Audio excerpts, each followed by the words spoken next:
It is around 9 a.m. in the Joburg CBD on Monday, March 23. The corner of Fox and Joubert Streets are the busiest around this time. This is the business hub of Johannesburg. People are moving in every direction. They are going to work, to the markets, shopping, and to run their errands. Right at this corner, this is where the CCMA offices are. This is where employers and employees settle their disputes. The CCMA deals mostly with labor affairs here. This is where all the serious office politics, HR, and employee issues or work fights end up. They all get resolved here.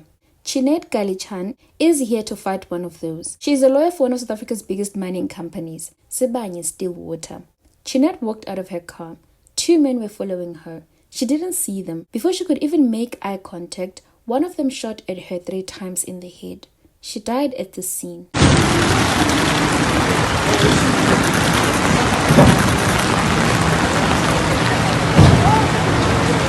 This is the heartbreaking story of Chinette Gallichan.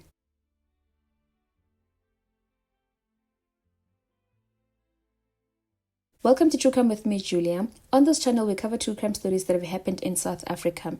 Today's story is very new. It broke on Monday, March 23, 2026. This happened at around 9 a.m. And because it is a breaking news story, please note that it is a very preliminary report. We are relying on social media accounts and news reports. So as such, this story is based on allegations. Gauteng police are investigating a murder after a 35-year-old woman was shot near the CCMA offices in Johannesburg CBD. The question is, who is Chinet? According to reports, she is a 35-year-old lawyer from Krugersdorp. Chinet obtained her LLB degree from the University of South Africa. She then did a postgraduate diploma in labor law and completed it with distinction from the University of Johannesburg. She enhanced her leadership and management capabilities by completing a management practice qualification through the Henley Business School. Throughout her career, she held several senior positions. She served as a director at De Beers, as a director at Gilden Hayes van Renneveld, and as a business partner at Henryshen Attorneys. Now she works for Sibanye-Stillwater and she handles their labor cases within the CCMA. Yesterday, she was in court to handle another one of their disputes. According to social media reports by her friends, Chinet is a hard-working lawyer. She also has a balanced private life. She is into fitness and she runs marathons with her community every now and then. Her friends say she loved God. They say she loved her husband, her family, and her close circle of friends. She enjoyed sorting and reading. She loved to laugh. They say she loved watching repeats of the Armageddon movie. She loved listening to Celine Dion, Prime Circle, Nickelberg, and the Palotones.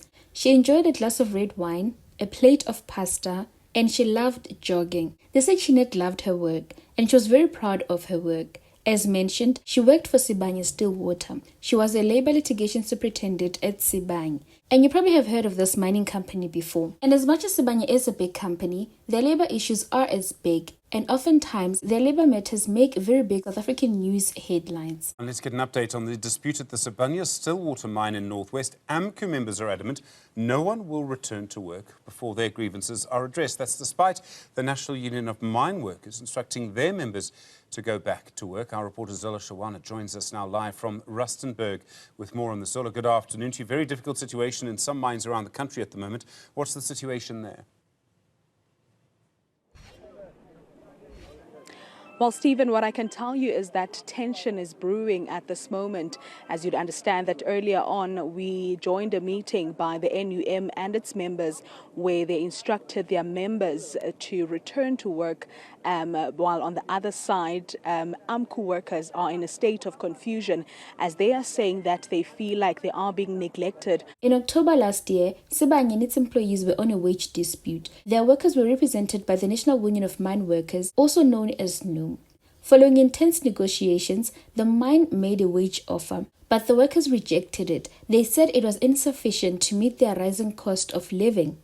According to the union, the company's offer included a 4.5% wage increase, a 50 rand increase in the living out allowance, and a 30 rand increase in the medical aid subsidy. and Noom's demands included a 1,500 rand a month wage increase for the next 3 years and a 6 months paid maternity leave instead of the current 4 months. And at the time, Noom's spokesperson Libuwane Mamburu said their members have described the new offer by Sibanye-Stillwater as unacceptable. They said it was disturbing that the company was offering this kind of increase while the gold price is doing extremely well in the international market.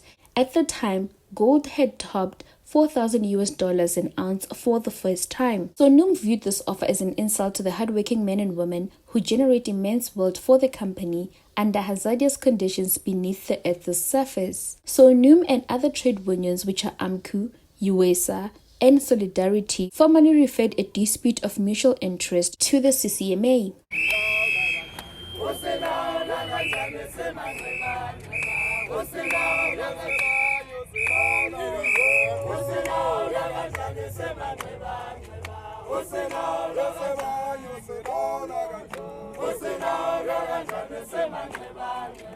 These are some of the cases that Chinette and her team are working on, but according to the mine, yesterday on March 23, 2026, Chinette went to the CCMA for a different matter. She was reportedly working on a case that involved employee retrenchment payouts. So at 9 a.m., eyewitnesses said she arrived at the CCMA offices and she parked her car outside. She got out of her car and pulled out her attorney briefcase and another bag. What she did not know is the 2 men were following her. One of them took out a gun and shot at her 3 times in the head. He shot at her at very close proximity, in full view of other people. The men did not take anything. They did not rob her. They then ran on foot, and then they reportedly went inside a white car that was waiting for them, and they fled the scene. Chinette died at the scene.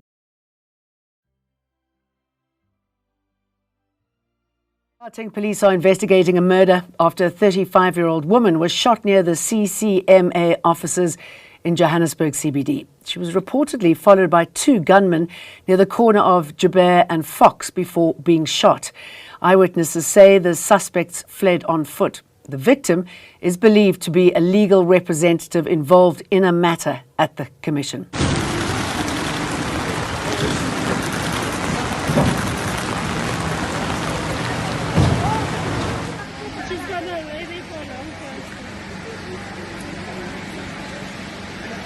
News of Chinette's shooting started trending immediately. This is the same area where just 3 months ago, in December 2025, DJ Warras was shot and killed. And he was assassinated in the very same manner as Chinette. We are in an active crime scene here in the Johannesburg CBD. News that a man, at this point we understand it is DJ Warras, who has been shot and killed here in the Johannesburg CBD, just opposite the Carlton Centre.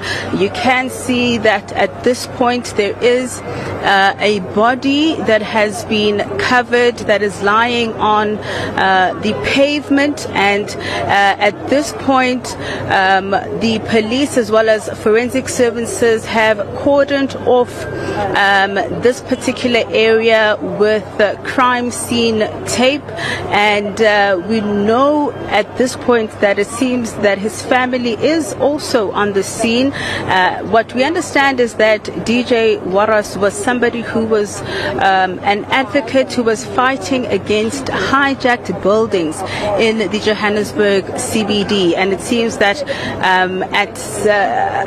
today he was in the CBD and doing some of these inspections, and it seems he may have been targeted.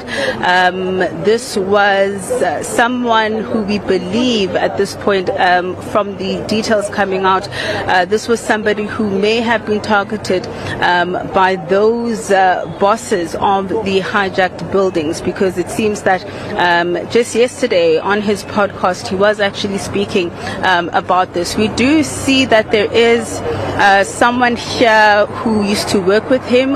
This is DJ PH, who actually had a podcast with DJ Warras. We're going to just try and move in a little bit closer to try and hear what he has to say about what has happened. Let's take a listen.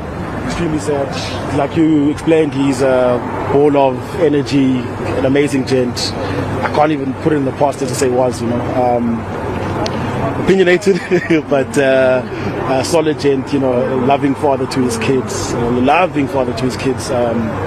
all-round great guy.